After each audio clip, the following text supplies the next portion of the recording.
Jibirgen çok. Organınıza, organınıza. Ben sizlerden henüz bilginiz yokmun. Жаңа ғана мақалды жақсы білетін жігіт қайда алып келіңіздер. Мұғалім бар ма? Кім мұғалім? Сіз мұғалімсіз. Мектепте кім жақсы оқиды? Ұлдар ма, қыздар ма? Мен? Қыздар? Точно? Ну точно. Ұялмайсыз ба? Негізі жалпы бірақ қыздар жақсы оқиды дегіңіз келеді ме? Жарайды, көреміз. Қыздар мына жаққа отырыңыз. Қыздар мына жаққа отырыңыздар. Ұлдар мына жаққа отырыңыздар. Мына жерге келіңіздер. Қыздар сол жерде отырыңыздар. Қазір былай істейміз. Мына жерге келіңіздер жаңағы ортаға. Қазір ойын ойнаймыз. Ойын болғанда былай. Мектептің жаңағы сіздер орындарыңызға жайғастырыңыздар болады, сіздерге не обязательно, той иелеріне не обязательно. Мына мектептің программасынан сұрақ қояды. Соған кім жақсы жауап берер екен? Ұлдар ма, қыздар ма? Келістік па? Так, бірінші сабақ математика. Естіңіз? Қаппас мырза. Математикадан сізге сұрақ. 5-ке 5-ті көбейтсе қанша? 25. Молодец. 25. Тауы. Қыздар, математикадан сұрақ. Сіз өз қай сабақта? Биологсыз ба? Ой, биологияда бересіз. Математикада бірінші сұрақ. Түбірасы 2401-ден қанша шығады?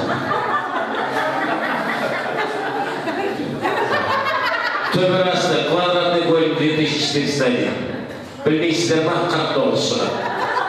Бірден ой, жеңіліп атсыздар. Так, келесі сабақ зоология. Зоология, биология кәсіпқа керек. Сізге бауыр бешіңіз?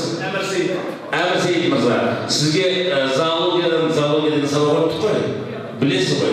Зоологиядан сұрақ. Енді жан-жан орындар әлемі. Етінен қазғанда, сүтінен қымыз жасалатын үй жануары қалай аталады?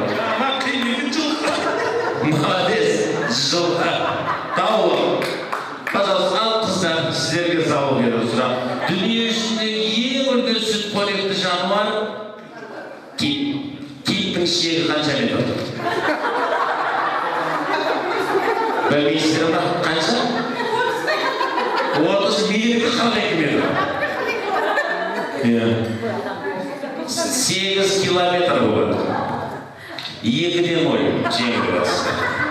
Так, бауыр берген, енді ой болсам, қиындау сұрақ болады. Тарих деген сабақ бар, история. Сізге енді бұлай ойыңызды жинақтап тұрыңыз. 1991 жылы Қазақстан Республикасы өзінің тәуелсіздігін алды. Сол 1991 жылдан осы күнге дейінгі елбасымыз кім? Молодец. Назарбаев. Тау? Қыздар, история, тарих. Сіздерге кішкене сәл жігіттердің қарағанда жеңілдеу болады. 1942 жылы Сталинград түбіндегі шайқаста фельдмаршал Паулюстың 12-ші танковый бригадасындағы 34-ші нөмірлі танкының артында тығылып отырған немістің аты. Білмейсіздер ма? Ганс болады. 3-ден ой. Ой, бауырым бірді саған күшті сұрақ келді. Мына география деген сабақ бар. Сізге географияда сұрақ. Етегіне Алматы қаласы орналасқан тау қалай аталады? Сұрақ ауыр болды, бауыр. Мен мына бірдеңе айтайын. Енді шындап келгенде біз үйге кіруіміз қиын болып қалды қазір. Осы сұрақпен тұрсам бола ма? Болады. Әйелім жауап берсін. Ештеңе жоқ енді, ештеңе жоқ. Жоқ, әйелдерге де географияда жоқ. Мен әйелдерге барып Daha bir şey kıydı sıra. Benim Şu avru. Sen çok hani siz üçün avru olsan dostlarım çok. Bitsin çok bir olur. Yok. Yani. Al. Sözünüzü dinlemeyin, yani kalça koy. Енді ала тау қой бір. Молодец, алатау. Так, қыздар сіздерге простой сұрақ, қиын емес. Колумбия мемлекетінің астанасы қандай ба? Колумбия мемлекетінің астанасы. Білмейсіздер ма? Санта-Фе деп алғандар. 4-0. Так, қайтадан сізге кеттік. Келесі сабақ астрономия. Аспан әлемі. Үшінші галактикада күн системасындағы күнді айналып жүрген 9 планетаның ішінде біз тұратын планета қалай болады? 9 планета. Меркурий, Сатурн, Нептун, Уран, Плутон, Жер, Венера. Ішінде біз тұратын қайсысы? Әйтеуір таптым. Мен ойлаймын Марсқа келіп қалды. Ничего. Астрономия. 6-шы класстың сұрағы. Жер мен күннің ортасы қанша километр? Білмейсіздер ма? 6-шы класс оқушылар ма солар біледі? 150 миллион километр. 5-0. Ұялып тұрған жоқсыз ба? Ұялып тұрсыз, иә? Қыздардың знаниясы қандай екен, иә? Жарайды, телеғайғыз сізге енді музыкадан сұрақ болсын, музыка. Сейдолла Бәйтерековтің Роза Рымбаева орындайтын Әлия деген әні болады. Білесіз ғой? Сол кімге арналған? Әлия деген ән Мәншүкке арналған. Фамилиясы бар ма қыздың? Молодец, әйтеуір. Ал қыздар, сіздерге музыкадан сұрақ. Иоганн Штраус өзінің 5-ші симфониясын қай қалада жазды? Берлин, Кёльн, оның бәрі немістің қалалары, ол Австрияда тұр. Вот әлем деген әйтеуір таптыңыз, үйді Австрия дегеннен кейін Венада жазды, жарайды. 6-1. Ал енді тағы спорттан последний сұрақ қойып. Екі дүркін Олимпиада чемпионы ауыр атлетикадан Қызылордалық кім? Молодец дейін. Әйтеуір. Так, қыздар, сіздерге спорттан сұрақ. Карл Хайнц Румменигге деген кім? Ау. Қай елдің футболист? Жоқ, неміс болады. 6-да 2 қыздар жеңіп қалдыңдар енді. Көрдіңіздер ғой, жігіттеріңіз қандай мықты екенін ендеше. Айзада ханым, қыздарға утешительный приз беріңіз енді. Утешительный приз. Бірді оларға бала құрмет қошемет қосын.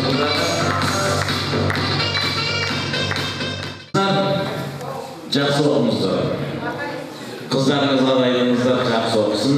Ал қадірменді ағайын, құрметті меймандар, міне ортада кластастар өздерінің ақ ниеттерін жеткізді. Жігіттер молодцы. Жеңіп шықтыңыздар, молодец.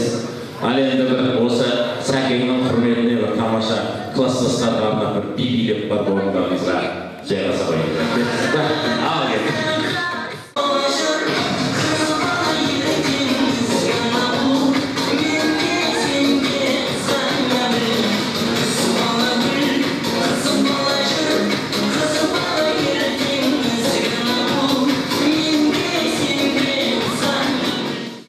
Берекесін берсін, деннің саулығын берсін, Алланың сұрағанын берсін, осы үйдің айтқаны келсін, не сұраса тілеуін берсін, дастарханы мол болсын, дендері сау болсын, еліміз тыныш болсын, жұртымыз аман болсын. Әумин айтқаныңыз десін. Ал қадірменді ағайын, орысша айтқанда антырақ, қазақша айтқанда алтырақ, ортаға шығып тамаша бір би болсын, жан жеп жанталасқан батшық би бір. Şoğulup bir bileyim, şarjılarım ortada. Şarjamay, ayak kolum tanrıda. Şoğulup bir bileyim, şarjılarım ortada.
Kayda dinle men dana Senin canım sen dana Senden başka hiç yok Yüreğime kim dana Kayda dinle men dana Senin canım sen dana Senden başka hiç yok Yüreğime kim dana Ayva sevmek kim dönü Sen olmazsa dönü Soksam olmuş etmemi Şarap bana can dönü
біл.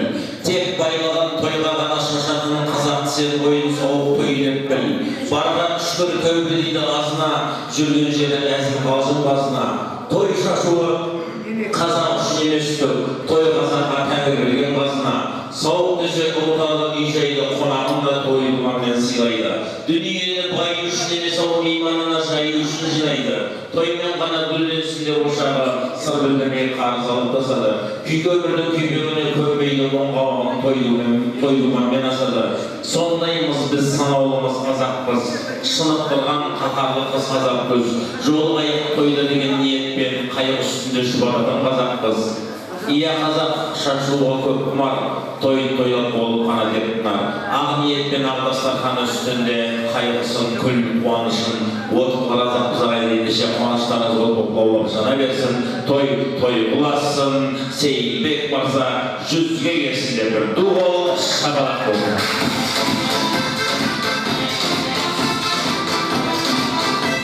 Рахмет. Сәкен, мына 100 жаста жасаған оңай емес негізі. Бір 98-ге келіп атамыз ауырып жатыр дейді, қатты ауырып жатқан болу керек. Көңілін сұрап 102-дегі досы келіпті. Сөйтсана 98-дегі атамыз айтады дейді, әй достым, мына жатсын жаман қатты ауырып жатырмын, әй ана жаққа кетіп қалатын шығармын деп. Сөйтсана 102-дегі досы айтады дейді, әй достым, алда жақта ана жаққа кете қалсақ, мына жақта мені көріп деп айтпай қойшы деп жатыр дейді. Ендеше сол атамыздың жасын берсін. 102-ге келмесеңіздер 98-ге келіңіз. Жаныңызда әрқашанда гүлдей жинап айзада ханым бірге жүрсін. Ал қазір менің меймандар, алдарыңызда ас судан алып жеп отырыңыздар. Қазір енді мен бір тірек кезек беріп отыр. Негізі бұл кісілерге бірінші тосқа берілген, Сейілбек мырзаның нағашыларына берілген кезде енді ғалым мырза мен Алма ханым, дуғол шапалақ құрмет қошемет болсын. Ғалым мырза, Алма ханым, ордаға беріңіздер. Бастап қойдық енді ренжімеңіз енді, бастаңыз. Ассалаумағалейкум, тойға жиналған көпшілік бауыр. Біз енді тойда кешіп көрсек, мына кешкісін алыста тұрамыз. Бісміллә, сыспағай қазақта. Ал 69-тар мына 20 жастарымыз құтты болсын. Мына Сейілбек бастап беріп отыр ғой, енді биыл жылдың аяғына сіздердің тойларыңыз тойға ұласын. Ал сеге бажа деймін бі, қайнаға деймін бі, өзім түсінбей қалдым ғой. Құрдас деймін бі, білмеймін, Сейілбектің несі керемет, маған ұрсат жағы. Ал мына достарым жинап, ағайын жұрттың асында көпшілікке кереметтей той жасап отырсын. Алла тағала сізге енді 2 дүние арақат берсін дейміз. Мына қыздарыңыз сияқты онында Айзада екеуің сол қыздардың тойында кездесіп бәріміз тілек алып бәрімізге нәсіп етсін. Алла тағала сіздерге салиқалы ұрпақтар берсін. Дендеріңіз сау болсын. Өмір жасы ұзақ болсын. Мына асаба жолы айтып отыр ғой 25-25 деп. Енді Алланың берген жасын жасай бер. Алла тағала берген жасын жасаңыз. Биылғы тойға ұласа берсін 69-да. Көзім 68 болғанның 68 жейтін деп. Құтты болсын тойларыңыз, бақытты болыңыздар.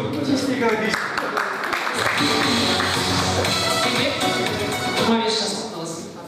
Денсаулық, ауырма, Айзада екеуі әдемі болып, Оташқаның қызығын көріп бірге қайтайындар. Дастархандарын тырқанып тойға жайылсын. Үйлеріңе құдамыз білмесін. Мына келіп отырған құрбы құрдас, тек қана осы жерде жақындары келіп отырған байқау өзім дейтін.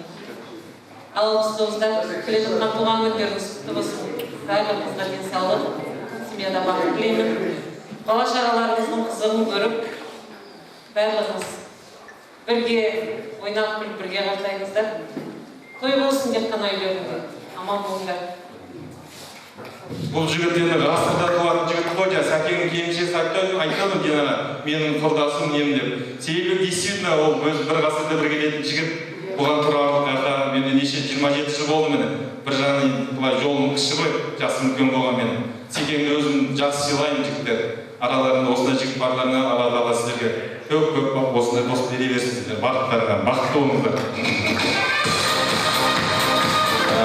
Рахмет, ғалым мырза. Конвертіңізді беріп алыңыз. Кетесіз тағы да. Мына жаңа класстастар сөйлеп жатқан кезде Сәкен айтып жатыр. Оригинальный деді. Тағы не деді? Экологически чистый деді. Енді сіз айтып жатырсыз, аға дейін ба, қайнаға дейін ба, бағажа дейін ба, түсінбей қалдым. Енді универсальный деген сөз қосып қойыңыз, иә. Бар жағынан бірдей болсын, ал Сәке, мына Ғарекеңнің тілегі қабыл болсын. Рахмет тілектеріңізге, рахмет ниеттеріңізге. Билейсіздер ма? Чудың бойын майысты. Чудың бойынан бірдеңе бар ма? Ал келді. Чудың бойын бар.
Бүгінгі кеш меймандарының құрметіне қабыл алыңыздар.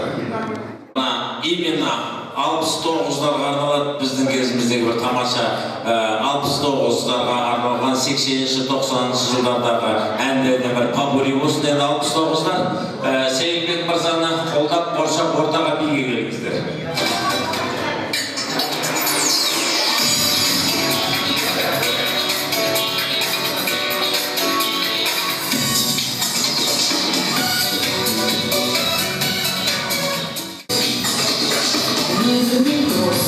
Совсем не просто. Нельзя не скрыться от бури и гроз. Нельзя не скрыться от зимних дней и от рассуд, от горьких рассуд. Но кроме ты, не брошенный ты, не сбили звезды и солнечный свет, есть тот родной и тепло огня. Ты у меня, есть ты у меня. Что в жизни есть у меня,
Al qadırmeni meymanlar, allarınızдағы ас судан алып жеп отырыңыздар.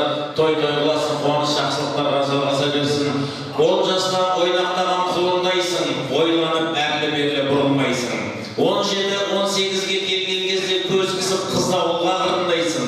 Ал ұлым 25-те адым шықса, жастықтың жанындағы құлындайсың. 30-да орда бұзар деген шағың, тасыған дарияның суындайсың. 35 әр нәрсеге ойын кетіп балқыған саралтының буындайсың. 40-та бір нәрсеге ақыл тоқтап, қыныңнан күнде құрыш суырмайсың. 50-де елу кетті дегенменен сыр кеткен саптаяқты сандайсың. 55 жас бекар бөлінгендей, қарап тұрсаң бәрінде бірыңғайсың. 60-та алшаң бастым дегенменен арттағы жастық шаққа бұрылмайсың. 70-те жетті деген шал болғанда ақырайын кәрілікке бұрылайсың. 75 денен тоңып бойын ұзап, қаншадан жамылсаң да жылынбайсың. 80-де кемпіріңе сөзін өтпей, ағылай не жазым деп сұрғылайсың. 80-де кемпіріңе бөлін жатып, 5-метр жерде тұрып жымыңдайсың. Сол кезде жастық шақ еске түсіп, көзің доldырмай соқпай сығымдайсың. 90-да томыртқадай шал болғанда торға түскен торғайға сығымдайсың. 95 кәрілікке мойын сұнып, кәдімгі майға түскен шыбындайсың. 100 жасқа кімдер келіп кім кетпеген, өтерсің талай-талай дүрменбенен. Еңкейіп жасың 100-ге жеткен кезде күтерсің ажалды да құрметпенен деген. Ендеше осындай той сізде болсын, осындай той бізде болсын. Бүгінгі тойдың иесі, бүгінгі тойдың киесі, бүгінгі тойдың хозяйыны, бүгінгі тойдың қожайыны Сейілбек мырза 100-ге келсін деп бір дуыл шақырады.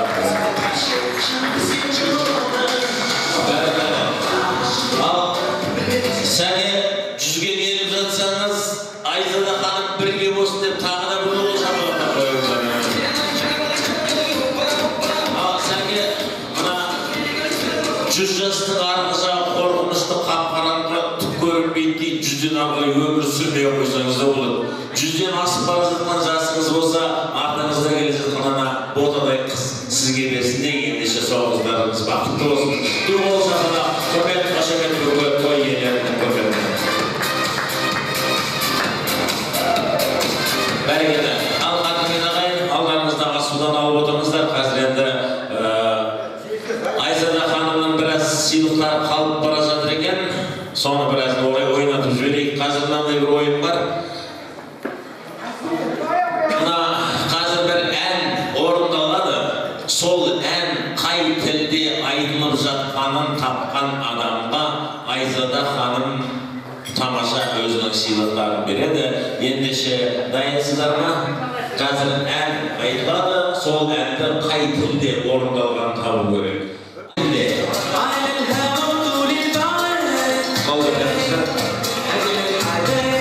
Стоп. Үнді жоқ. Индийский емес. Қол көтереміз. Қай тілде орындалып жатыр? Қайсы қол көтереміз? Молодец.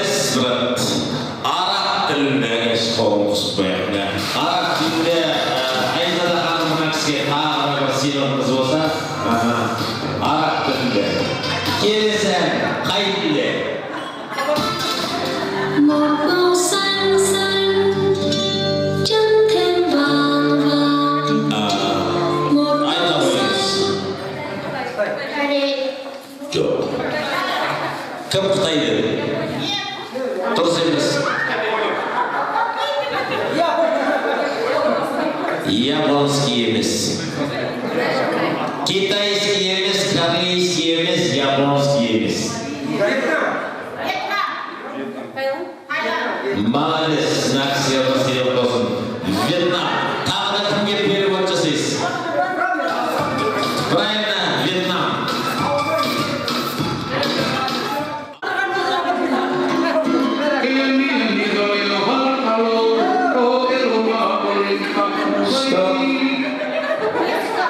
Мексика, емес. Бразилия, емес. Испанский емес. Қолды. Ағылшынша? Ой.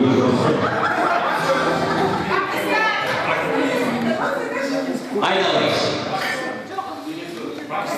Пакистан. Ой, Республика.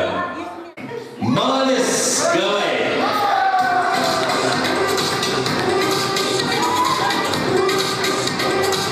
Келесі, тыңдаймыз.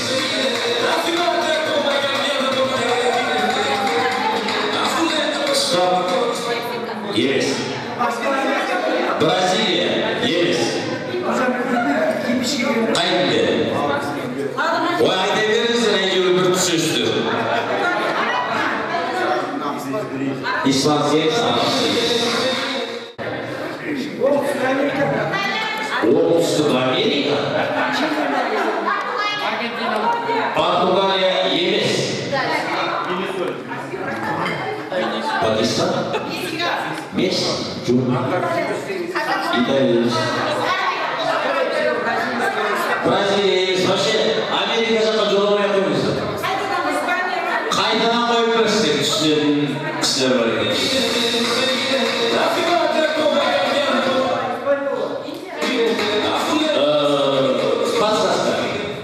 Подсказка номер 1. Европа.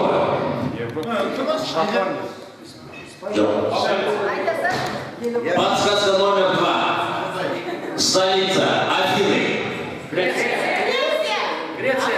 Мына жігіт ауыл негізі, мен жоғыз жігіт айтты. Мына жігіт сыйлықтарын сөйлесті ме? Мына жігіт айтты. Ал кет, келесі.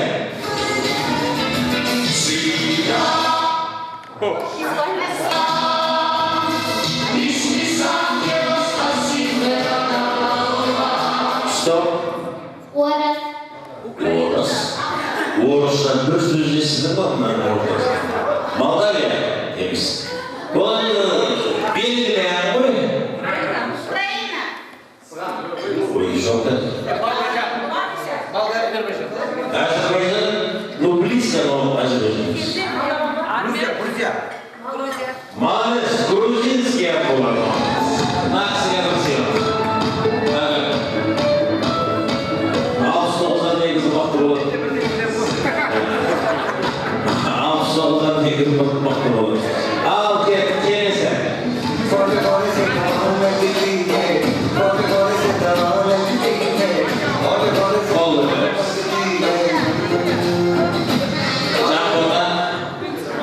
Индия.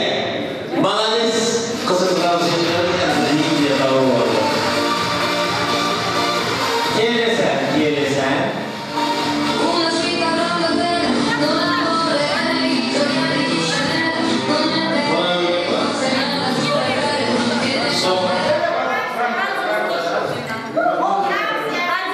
Точно? Может, послушай. Вы не так Италия сверху.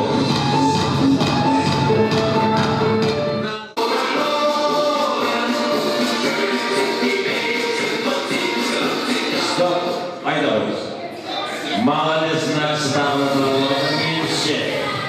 немесе. Ал келесі.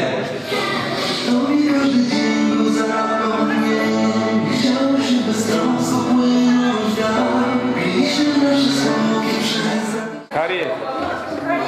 Корея. Корея? Бір сабақ ет досым ба сөйтіп Moldova емес. Сіздер қандай ойынып жатқан түсіндірген жоқсыз.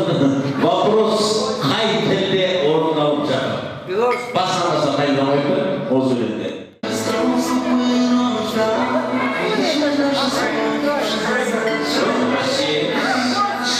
Тихо. Ана жерде ауылда польский бұл. Ал келесі.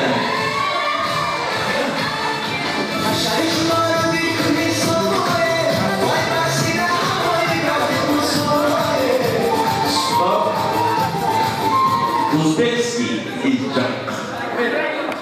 И уже есть. Мынау қазақша. Тәжікше олардың. Тағы бірі.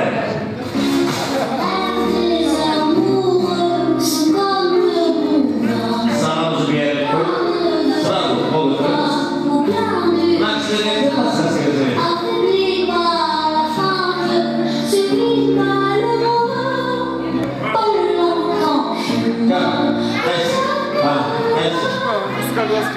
Молодец, мына кісіге бір сыйлап, Айзада ханым мына кісіге бір сыйлап, әйтеуір тақта французша болады.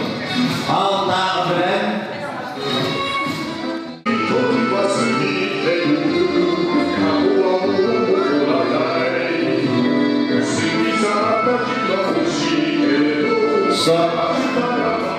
Немісше?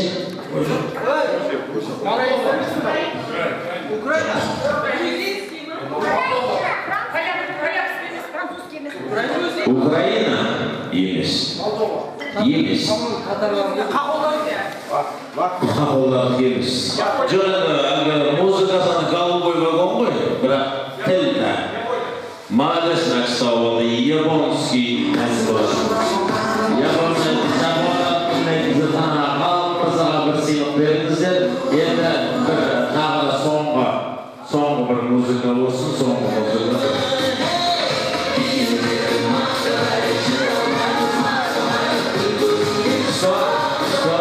Қалай?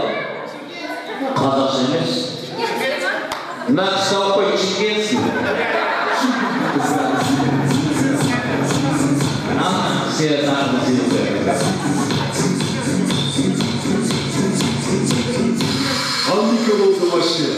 Олайда қана қуаныштарға толы болсын. Қазір бір туғыл шапалы құрмет қошемет бөсін досым мен ордаға Сейілбек мырзаны шақырады.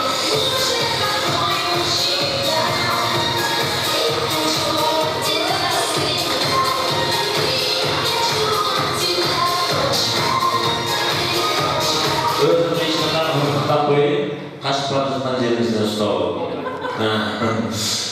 Енді сізді мұнда шақырғаннан кейін Айзада ханымды шақыруды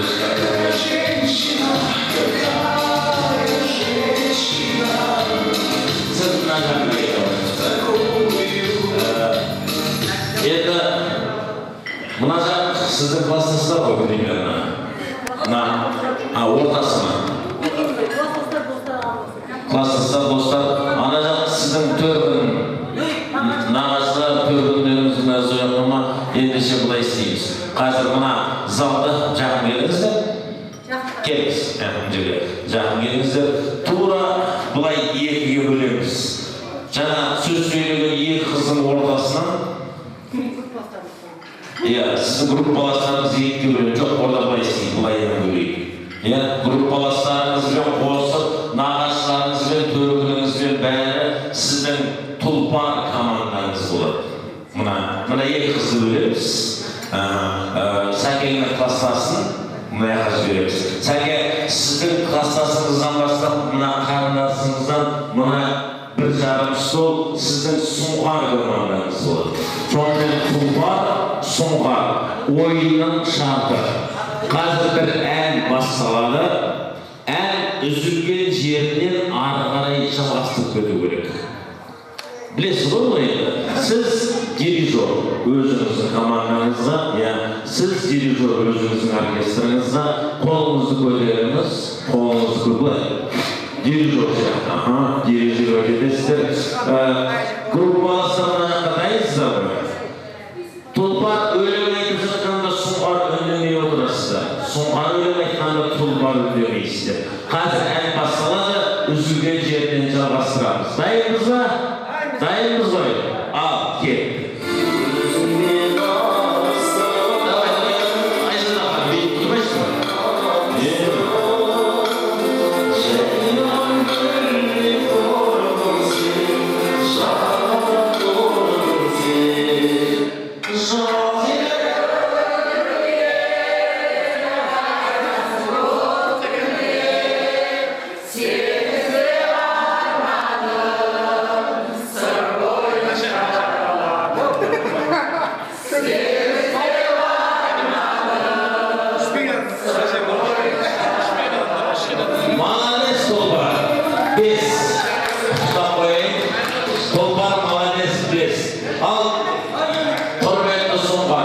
Бұлар жердің тұлғары болса, құдай өз көптің сұңғарымыз ғой.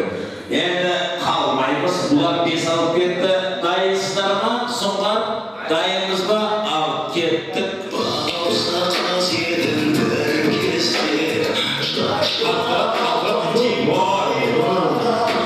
Өзгеріп кетіпсің бұл күнде, көркіңе көз тастап ойлана.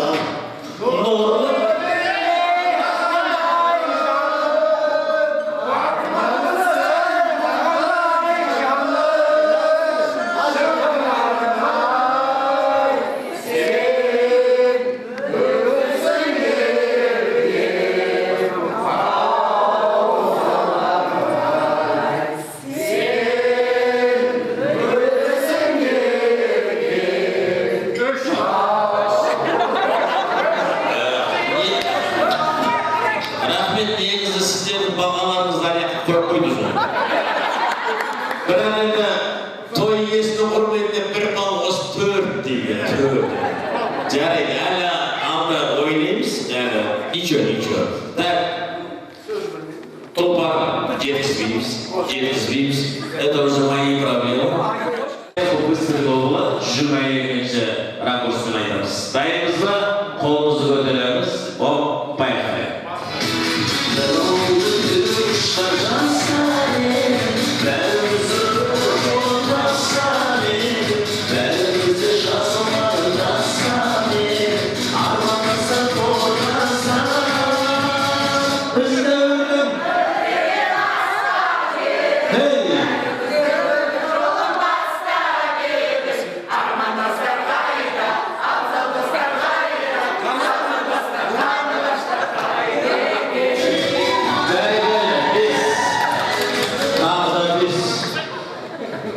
Мен оларға қазақша сізге французша өлең айтып жатқан жоқ.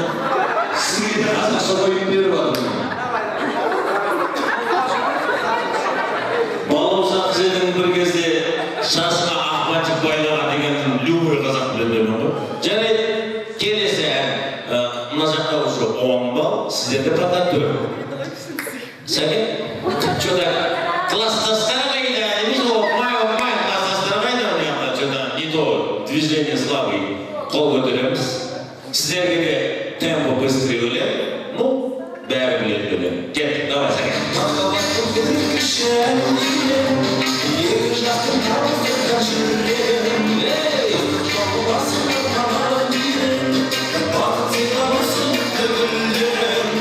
Той үстінде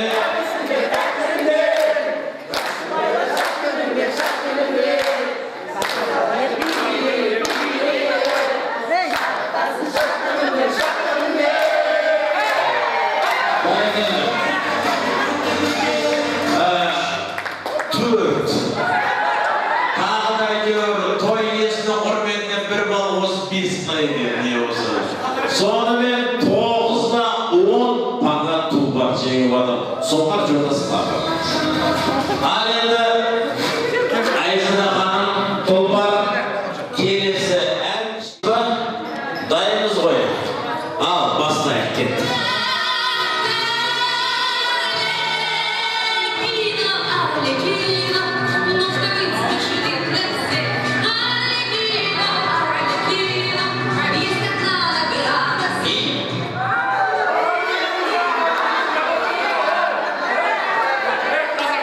Жоқ, олай емес.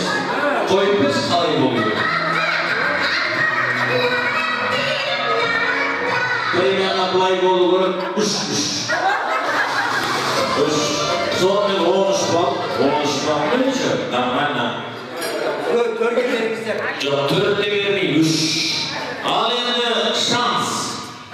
4 алсаңыздар қуып келесіздер, 5 алсаңыздар озып келесіздер. Соңға дайынбыз ба? Сәкен, сізбен кәдімгі давай деп тұрмайсыз ба? Ал, қазір көреміз қандай өлең болады. Кет.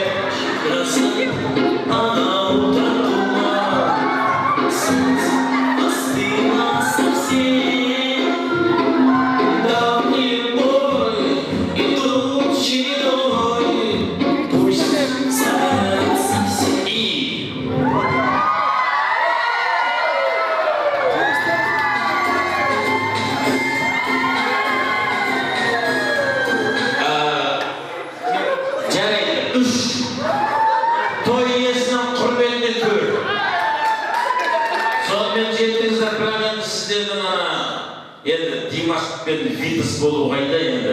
Айғайларымыз ана 9-шы жылдан құлақ келе жатқан әйел сияқты қойдың. Әйтеуір жеттік. Сонымен 13 балға 13 балл баға тең болып тұрмыз. Енді былай істейік. Қазір общий бірі, то есть тұлпар да, сұңқар да үзілген жерден қосылып айтады, содан кейін табамыз кім жеңген. Келістік па? Бірақ бастайсыздар. Сіздер де. Ал, кеттік.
Қазір енді ортаға бүгінгі тойымызға өздерінің ақ тілек, жүрек жағы, ақ ниеттерін арқалап келіп отырған ерекше бір меймандар бар екен. Енді бұл жерде маған примерно мынандай жазып беріпті. Казгубраттың қалашығында қара нанды бөліп жеген депті. Соны Казгубраттың қалашығында қара наннан басқа нан жоқ па деп ойлап қалдым. Дегенмен де енді бұл әшейін асыртын айтылған сөз қой. Дегенмен де студент болдық, кезінде студент болдық. Сол студент кезімізде қалтамыздағы тиындарды санап, бір-біріне қосып әйтеуір бірдеңе қылып, жүрек жалғайтын күндер болған. Бір күні бір жолдастарымыз үйреніп 5 бала бар. Сенде қанша тиын бар, сенде қанша тиын бар, өзі тиын дейміз, сенде қанша тиын бар десе, біреуден 20 тиын шығады, біреуден 30 тиын шығады, сөйтіп жинап, бір шашлықты болатын біздің институт жанында. Сол шашлычныйға бар, 2 тал шашлык алдық, 5 бала. Нан мен пияз бесплатно ғой. Ананы ортаға қойып, нан мен пияз ұрып атырмыз ғой, бір ет алып болып сол. Сөйтсек ана шашлычтың қарап тұрып, жігіттер сендер шашлык жеуге келіңдер ма, нан мен пияз жеуге келіңдер ма дейді ғой. Ананың бесплатный нанын жеп қалу керек қой. Солай бақшына қара нанды бөліп жеген, сол былайша айтқанда жастық шақтары, сондай гүлдеп жайнап өскен шақтары, бірге өткен осында курстастары, Бекзат мырза бастап Мақпал ханым қоштап, Нұрлан мырза, Айтөре ханым, Марат мырза, Зухра ханым және Бағдаулет мырза мен Гүлзира ханымды толық шаба. Құрмет қасаметпен орнары шақырайық. Ал еді.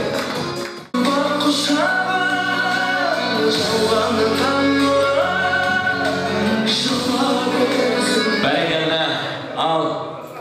қыздар, жігіттер, мына той жұғысты болсын. Қазақта мақал бар, сыныптан басқаның бәрі жұғады дейді. Ендеше осындай тойларыңыз жұғысты болсын. Бастайық. Бастайық. Құрметті сізге Айзада осы айтып отыр ғой, мерейтойымыз құтты болсын. Осылармен өсіріп отқан қыздарымыз үлкен азамат болсын. Жүгіре сүйіңіздер, өмірде бақыт болыңыздар. Мына келген достарымыздың тағылығына осы сізді сыйлап келіп отқан рахмет айтамын. Қансыларына қош.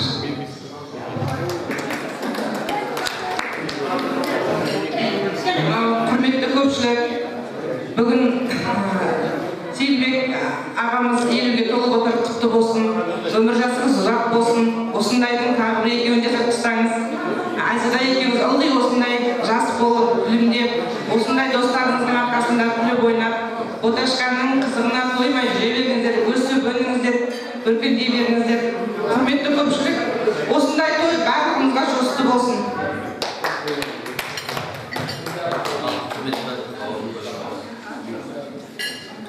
Бүгін енді мынау керемет той болып отыр. Сәкен енді мынау мына жақын деген өзінің достары, ағайын туысқандары шақырып, ешкім бөліп керемет той болады. Сәкен енді негізі мен жесем десем де болады еді. Анасында жесемді тиісіп ойнап қоямыз еді. Сәкен бүгінгі болып отқан 50 жас әрі баланың жасы жаңа біреулер айтып отыр. Құдай қаласа 100 жасамыз, 100-ге келдіңіз. Құдай қаласа бүкіл өмірімізде тек қана қуанышылық той болсын, сол қуанышылық тойдың бәріміз өсіп жарында жүре берейік. Семьямызға бақыт, жақсылық дейміз. Құдай қаласа мынау Боташқанымыздың да сіздерге көрсетер қыз-қыздың бәрінде өсіп жүре берейік, жақсылық той бола берсін.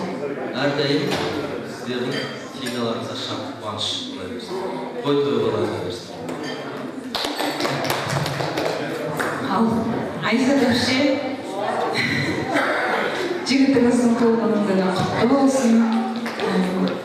Секер, 225-іңіз құтты болсын, деніңіз сау болсын. Құдай қаласа тойға ұласын, барлықтарыңызға осындай той жұғысты болсын. Ал құрметті қалай, құрметті Секер, Айзада, мына жаңа қазужатта қара нанды бөліп жеген деген кім жазса да дәл тауып деп ойлаймын. Мына 91-ден бастап осы Секенмен қалғандарына 69 жігіттермен сіз біз деп жүрген жайымыз бар. Дұрыс па? Енді біз кластас емеспіз, айтқанда бір нақты курстас емес, бірақ сол уақытта келе жатқан нақты адал доспыз деп ойлаймын, Секен. Мына 50 жасқа толған мерейтойыңыз құтты болсын. Әрдайым осылай достарыңыз арасында, ағайындар арасында сыйлы болып, бақытты болып жүре беріңіздер. Мына Бота қызымыз үлкен азамат болсын, сіздерді қуантай берсін. Бүгін өз басын қуанып отыр, сіздерге елден келіп, ағаларыңыз, әпшелеріңіз, бауырларыңыз келіп құттықтап отыр. Сіздің тойға ортақ болып жүргенде қуанышпен бөлісейін деп отыр. Сондықтан деніңіз сау болсын дейміз, сіздерге тек қана әрдайым жақсылық тілеймін. Ал құрметті жиылған қауым, бүгінгі мынау той бәрімізге ортақ, бәрімізге қадірлі, сыйлы Секеннің туылған күні. Мынау туған туыстар сіздерге үлкен рахмет. Алысты жақындатып келіп, бүгін осындай қуанышты бөлісіп отырғандарыңызға. Ал негізі біз Секеннен бір курс төмен оқыған курстастарымыз. Секен, туылған күніңіз құтты болсын, өмір жасыңыз ұзақ болсын. Бағанан бері Секенді айтып жатыр ғой, негізі уникальный жігіттер. Ішпейді, шекпейді, жаңа айтып жатыр ғой. Одан кейін өте мынау өзінің жұбайын өте сыйлайтын қасиеті де бар. Қызыл кітапқа ендіреміз бүгіннен бастап. Ал осы туылған күнің құтты болсын, бақытты бол. Мынау Айзада екеулерің Ботаның қызығушылығына тоймай жүре беріңіздер. Айтатыным көбі толқып кеттім ғой. Отбасыларыңызға шаттық тілеймін, берекелі болсын. барлықтарыңыздың үйлеріңізде осындай той болсын. Мына Құдай қаласа енді тойға ұласып, Боташқанның рахатын бірге көріңіздер. Біз де қызықшылығымыздан қалмайық. Сол үшін қойыңыздар.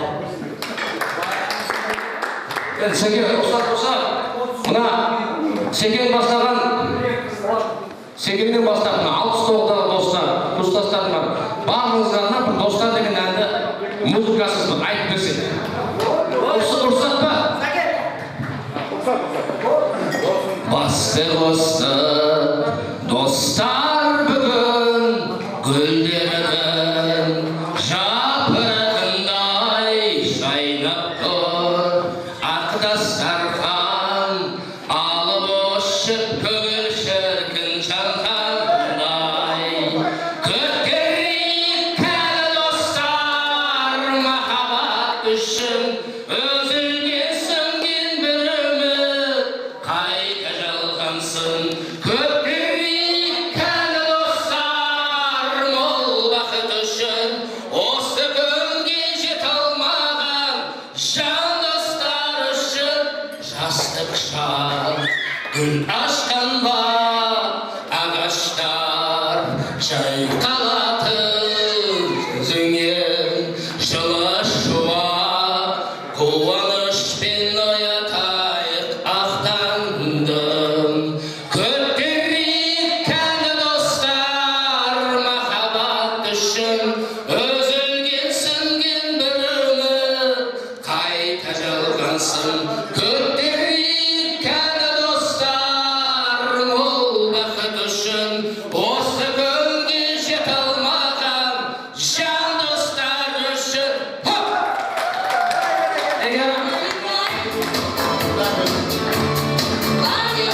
Бәрекелді, қанақсыздай. Бұл компания қосылмайтын деді. Бәрекелді, рахмет тілектеріңізге, рахмет ниеттеріңізге, рахмет Сәкенге деген ақ жүректеріңізге. Енді бір құрмет, ұлдарыңыз бір тамаша ән салып берсе, кабинеттеріңіз әмесетін ау. 5 бақ сияқты өткен ғой. Bir ән салып берсін, сіздер билеп бар орындарыңызға жайғаса қойыңыздар. Ал, кеттік.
Siz be bir doğru şapadan olsun.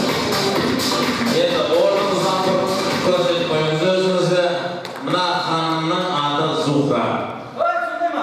Siz o'zingiz biladigan chiqarsiz, o'ylamangiz, mana siyliq. O'sha xonimning atini qayerda?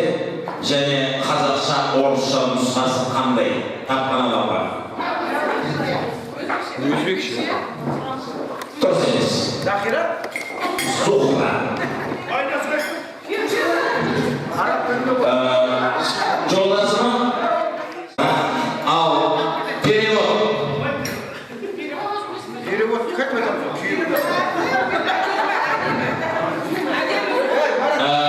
Zuhra деген нені білдіреді? Қазақша, орысша екі нұсқасы бар.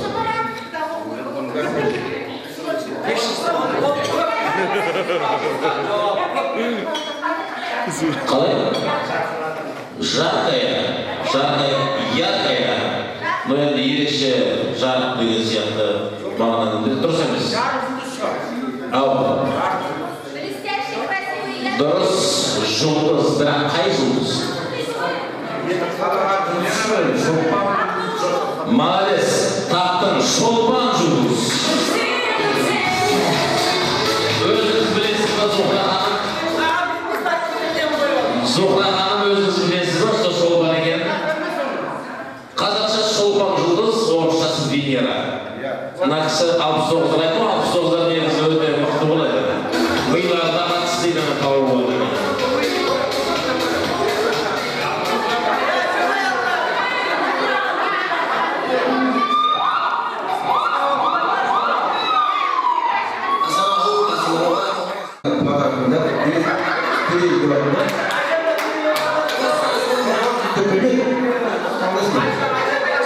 Қандай жұмыс таңдайсыз, айтшы?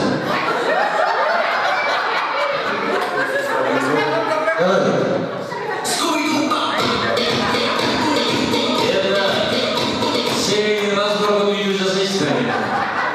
Тойдың ішінде разбор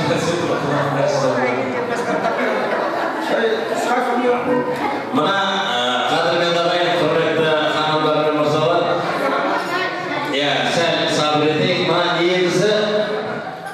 негізі мына Алла тағала бізді еркек қылып жаратқаннан кейін, біз енді өзімізді кеудемізді бағып еркекпіз деп жүрміз ғой. Бізді еркек қылып жаратқаннан кейін бізде екі выбор бар.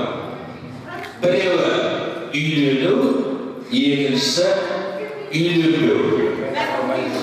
Үйленсең өзің құрыйсың, үйленбесең тұқымың құрайды. Сол тұқымымызды құртып алмас үшін біз үйленіп өзімізді жерді жасайды екенбіз әйелдерге. Басында қазақта мақал бар, қыз кезінде бәрі жақсы жаман қатын қайдан шығады деп, қыз кезінде тек бәрі керемет болады, соны баса-баса бастығы ақыр басында шығып алады ғой. Дегенмен де әйелсіз еркектің күні жоқ. Енді Алла тағала еркекті жалғызсырамасын деп қабырғасынан әйелді жаратқан. Қай жерде мейлі, қай елде, әлемнің мәні әйелде. Шын мықты болсаң, орынды әйелге барып дәлелде. Әйелсіз айтқан әңгімем, әйелмен қызық әңгімем. Сүйкімді болсаң шынымен, әйелім сүйсін алдымен. Әйелге мәлім көп сырың, сүрінсең әйелдер сүрін.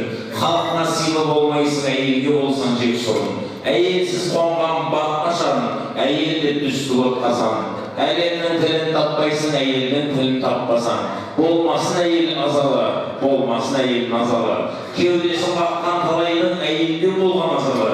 Әйелден ыстық от бар ма, сол үшін түсті көк қарға. Қарғағың келсе біреуді, әйелсіз өтсін деп қарға.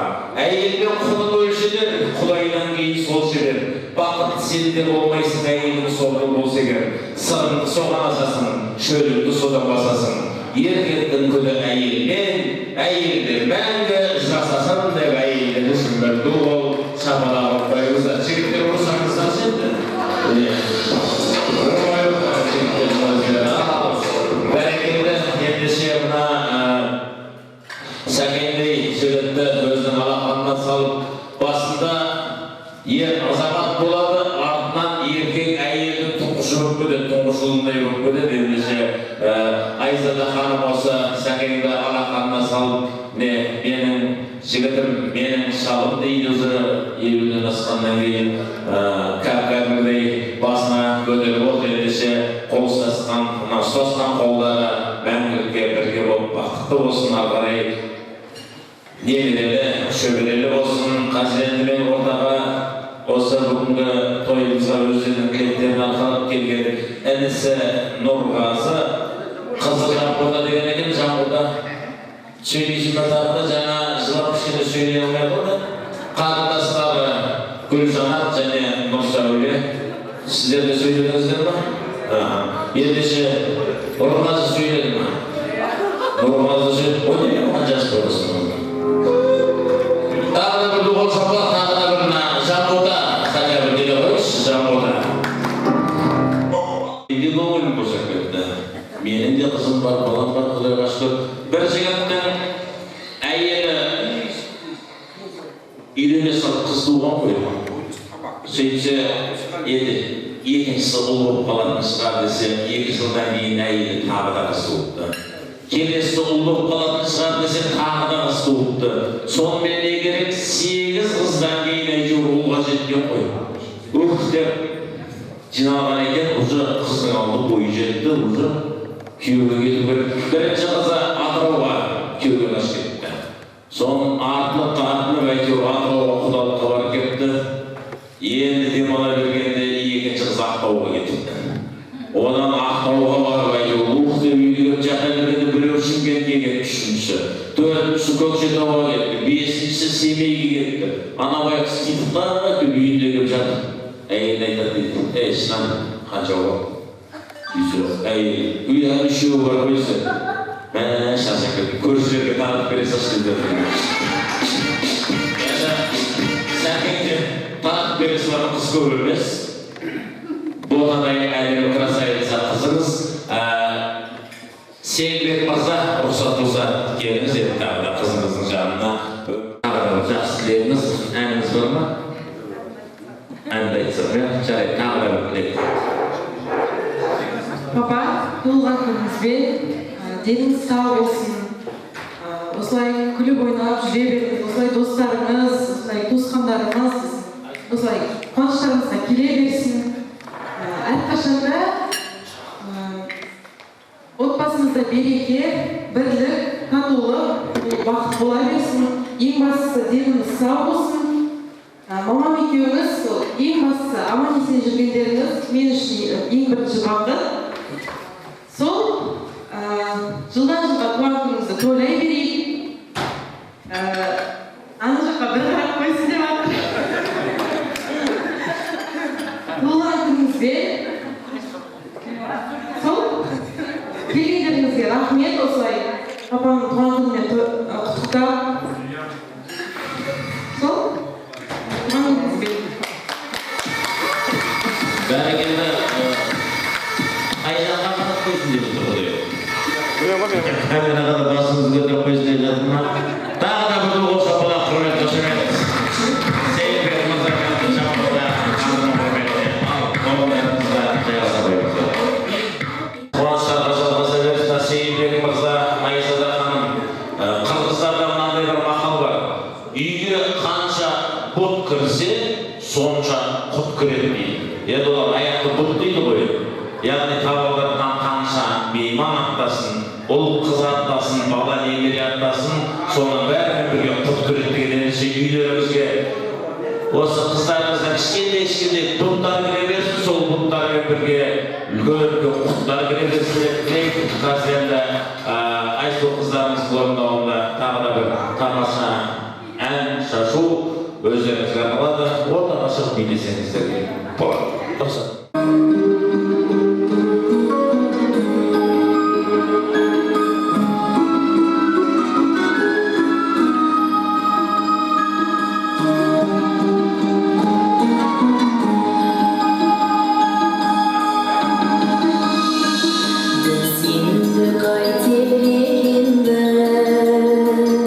Жақын бол және бөлінбіз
Бүгін міне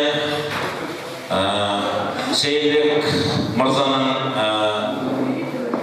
мерейтойына сонау алыс Шымкенттерде меймандарымыз келіп отыр.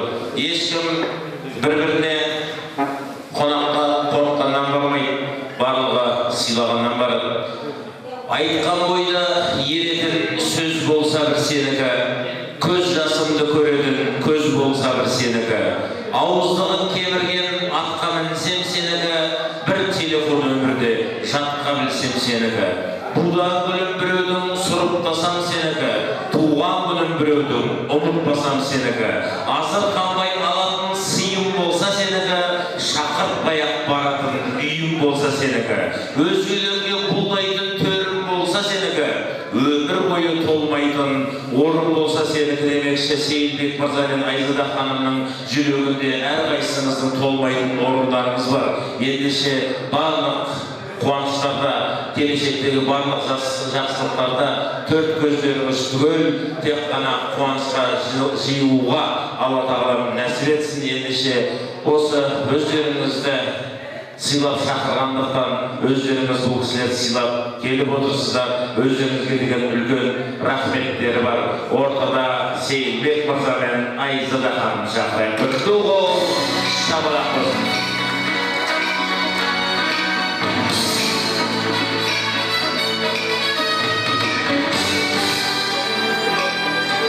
Бәрекелді. Ал сәке, өздеріңіздің достарыңыз отыр, нағашыларыңыз, қайын-жұрттарыңыз, курстастарыңыз, барлықтары өздеріңіздің, сіздердің алғын уақыттарын бөліп, сіздердің жақсылықтарыңызға бастары қосылып отыр. Енді бір ауыз рахметтеріңіз.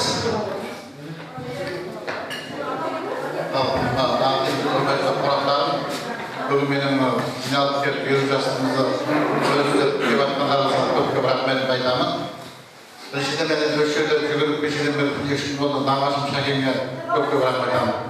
Шәке, рахмет сізге. Жүгіріп мынау беріп жас деген жасамайсың да, мына Мұхтар кластасың осы жерде. Не болды, өліп болды ма жасамайсың ба деп, Мұхтар осы. Одан мына кластасың. Дәмираның Айзада екеуі жүгіріп, кафеде отырып, бүгін кешке келіп Айзада деді маған. Саған бірден айтып осылай не болды? Қалып қойдым кешке, бөлесіп қойдым. Бөліп жатыр жасайды бар деді. Не алдыңыз? Мақұл жасайды дедім. Мына кластастардың бәрі звондап отыр. Рахмет, достарым, туысқандарым. Ауылдан көрдім. Қаймамаларымыз, қайбекелеріміз. Ауылдан келіп жатыр. Рахмет.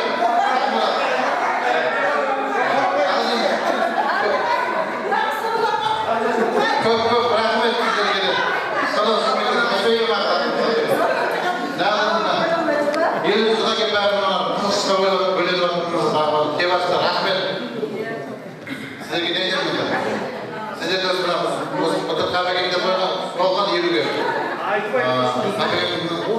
Бастап келеміз, екінші біз елге барып қайтты. Қазір бір не болып қалса жері жүріп жасаймағанда сіздің несімен бүйтіп енді мен жасады. Дұрыс енді бастадық енді елу жылдықты Сәкен бар, Мұхтар бар, Батан бар, Әбсейіт бар, Мұхтар бар, елбек, қола берді. Дағдыңыз, рахмет дегендеріңізге. Қош алдарыңыздан сұқтан алып берсін. Ben korktum ne Ukrayna. Al, ona bir oturduğuna çocuğu. Başının şaltını soğuydu. Juda kızı. Sigaralarını kullandı. Ya bundan hiç burada. Yeni sağlık olmasın. Gözde. Cana, bayağı ne dedim bu? Şalmağın bozdu ona baksaydı bu. Raskı bu. Adamımızdan istedim. Bir şalmağın bozdu. Odan bir ver olabilir.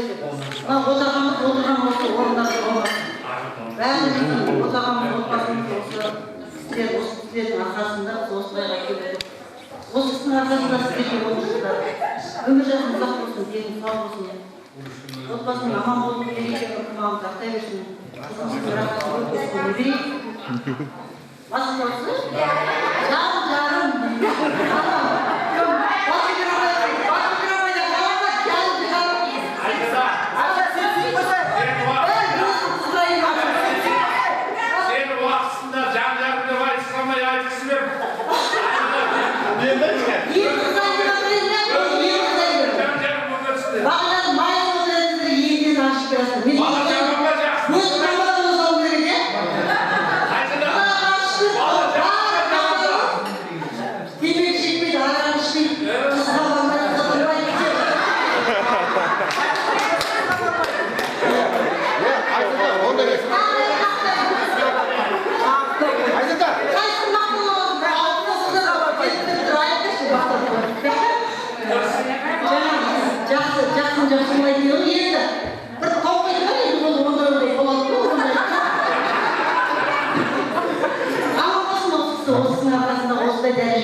Осындай бауыр, сіздер болмасаңыздар, бұл кісі болмаса қайда танып, сол сияқты осы кісінің арқасында өсіп осындай дәрежеге келіп жатырмын.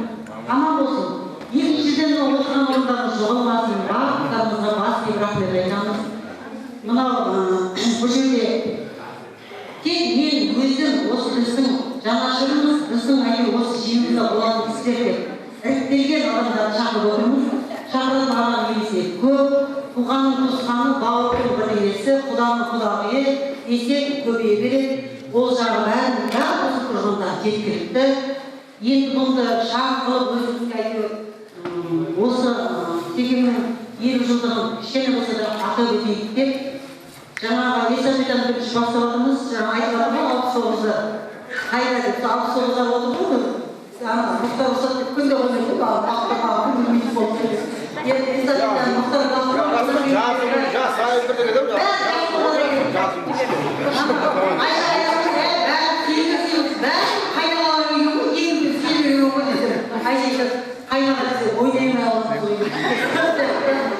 бәріміз жаңағы заманында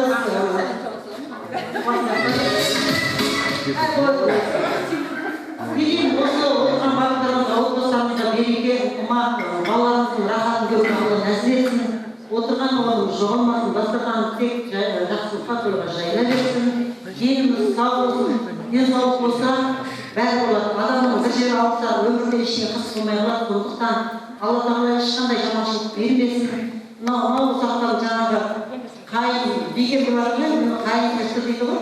Менің бауырларым, міне өзімнің сүйікті қайыным, мен ең кешін қойды. Мынау менің ең сүйікті қайыным. Қайын, анау ауылдағы келіп айтады, көке дейді, осы алып киіпті сонда. Алты сондай беріп киіпті болмай қалып киіпті сонда. Мен анау әлеміз мені тастап кетті ғой кеше, ауылдан шыққандарға ескерілеуін отырайын деп тастап кетті ғой. Мен қатты келіп керек. Бұл шағалымыз келіп. Енді бір нерік айтпаймын, мен нерік айтады. Адемі бір демалыс ешім. Сол сияқты. Қайын бар, сұдайға шығып менен отырды. Бірақ мынау өзіме бір жақын қайыным. Ана мейірім сәл сұқтауда, онда қайыным.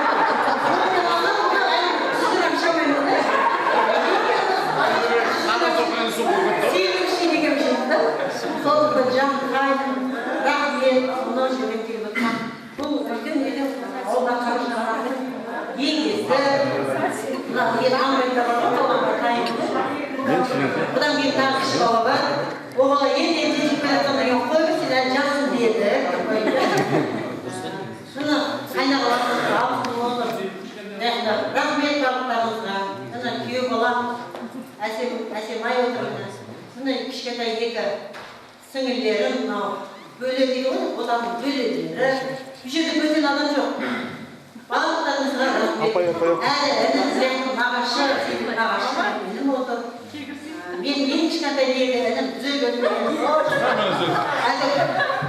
Zülgün benim gençliğim kişkete benim 75 yılda benim gençliğim. Hiç ağır, gidiyor kulaklarımız karşılar. Ana gibi, hadi İslam sınavda zaman bir var. Kulaklarını kalmışlar, koydak kolar.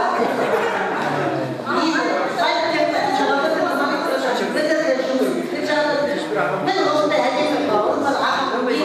Bana cevabı bir şey savunmayı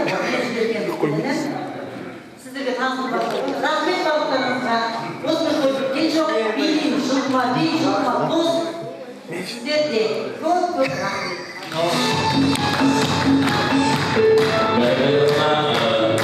Sen sabredip oturatmanızda bir cüzgü gelgen kempermen çalbar eken. 100 yaşına gelgende televiziyadan gelip surap жатыр deydi. Ama armanınız var mı size? Oy o menin armanım çalıp beni burada öldürgen dep жатыр deydi. Endi o baykuştun aytkanınday çalıp özünü burada ölse kempermen bundan sonra öte kıyın. Ana baba çalıp aytkenler arkaya ölürüz söyledi деген. Mına statistika boyunca, негізі statistika boyunca әйелдер еркектерге қарағанда ұзақ өмір сүреді екен. Әйелдердің орта жасы 78 жас екен, еркектердің орта жасы 63 жас. Екеуі бір үйде тұрады, бір тамақты жейді, бір төсекте жатады, бір ауамен демалады, бірақ почему-то әйелдер еркектерге қарағанда 15 жыл өмір сүреді. Айтыңыз. Onun sebep degen edeyim mi? Yerler kozalmaydı, çatalı, dayanamak bir şey. Çünkü bir ayette oldukta Ayında kalsın çok koprası. Uzak olursun değil. Onun cevabı әйел таңертең тұрады, беті қолын жуады, бетіне крем жағады, оның үстіне пудра жағады, кірпігі бойы, шашы бойы, оның бәрі химика. Еркек байқұс соны жалауда уланып өледі. Иммунитеттің вақыттағы ұзағырақ өмір сүреді екен, иммунитет слабылар орта жолда топ ете қалады екен. Сол оның жауабы, почему-то еркектер неге ұзақ өмір сүрмейді, әйелдер неге ұзақ өмір сүреді деген сол. Ал енді мына Сейілбек мырза мен Айзада ханымның шаңырағы әрқашанда биік тұрсын. Алла тағаланың нұры төбесінен құйып тұрсын. Пайғамбарымыз Мұхаммед Мұстафа саллаллаху алейхи ва салламның шапағаты тиіп тұрсын. Енді 60 жас, 70 жас, 80 жас, 90 жасқа осыншама барлық туысқандарымыз төрт көздеріңіз түгел жиып тұрсын. Сіздерді жамандаған біреу болса ауыз отқа күйіп тұрсын. Айзада ханым жылына 4 нор құйшуға киіп тұрсын. Ал енді ана бота қыздарымыздан тараған ұл қыздар немерелер кезек-кезек алдыңызға келіп сиіп тұрсын деп қояды. Рахмет, орындарыңызға жайғаса қойыңыздар. Ал қадірменді ағайын, құрметті ханымдар мен мырзалар, жаңа Айзада ханым айтқандай той біткен жоқ. Осымен біздің ресми бөліміміз аяқталады, ары қарай бейресми бөліміміз кетеді. Ағаларға ән керек, жеңгелерге сән керек. Менің жұмысым осымен бітті, жалмауызға да жан керек. Шаршағандарыңыз болса үйге, шаршамағандарыңыз қалып биге. Патша көңілдеріңіз білсін, біз сіздермен қоштаспаймыз. Келесі қуанышта, келесі жақсылықта кездескенше сау, саламатта болыңыздар. Рахмет.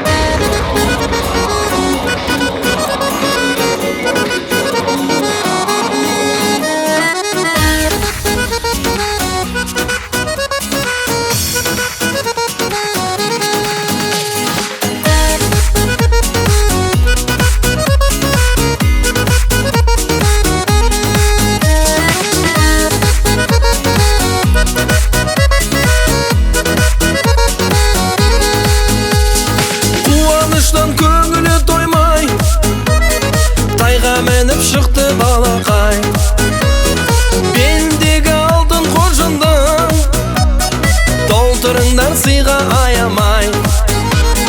Той, той, жайна, жайна той, шашу шашқан той, қанда әсем той. Той, той, берекелі той, мерекелі той, бүгін ұлы той. Биле көпшілік, бала жүрсін секіріп, осы тойда билеп қал, кейін қалма өкініп. Досың болсын өмірде, болсын бақыт мереке, отбасында әр үйдің болсын бақ пенен құт береке.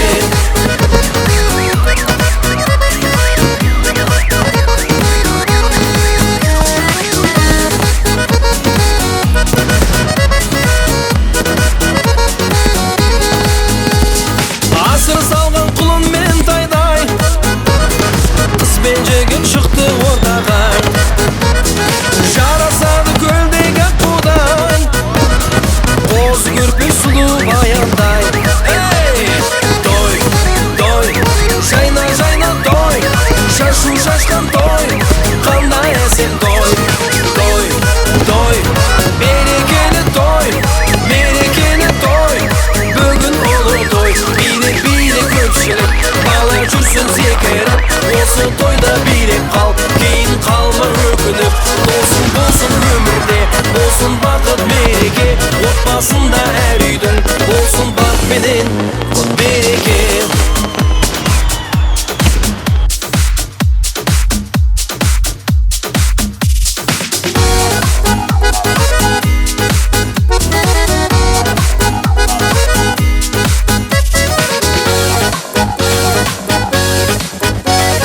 Той, той, жайна, жайна той, шашу шашқан той, қанда әсем той. Той, той, берекелі той, мерекелі той, бүгін ұлы той. Той, той, жайна, жайна той, шашу шашқан той, қанда әсем той. Той, той, берекелі той, мерекелі той, бүгін ұлы той. Биле көпшілік, бала жүрсін секіріп, осы тойда билеп қал, кейін қалма өкініп. Досың болсын өмірде, болсын бақыт мереке, отбасында әр үйдің болсын бақ пенен құт береке.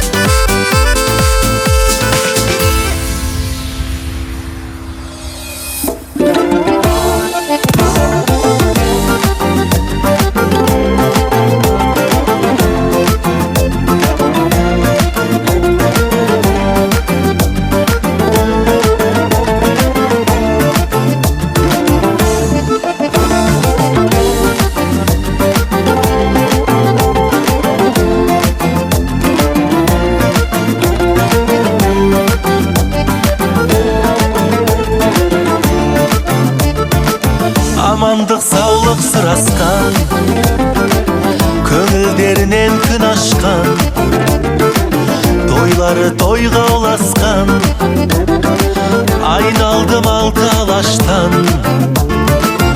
Амандық саулық сұрасқан, көңілдерінен күн ашқан, тойлары тойға ұласқан, айналдым алты алаштан. Қазақтың тойы бітпесін, ақ тілек бата жатталған. Қазақтың тойы бітпесін, берекелі елге бақ қонған. Қазақтың тойы бітпесін, кәдесі сыймен жасалған. Қазақтың тойы бітпесін, атадан дәстүр сақталған.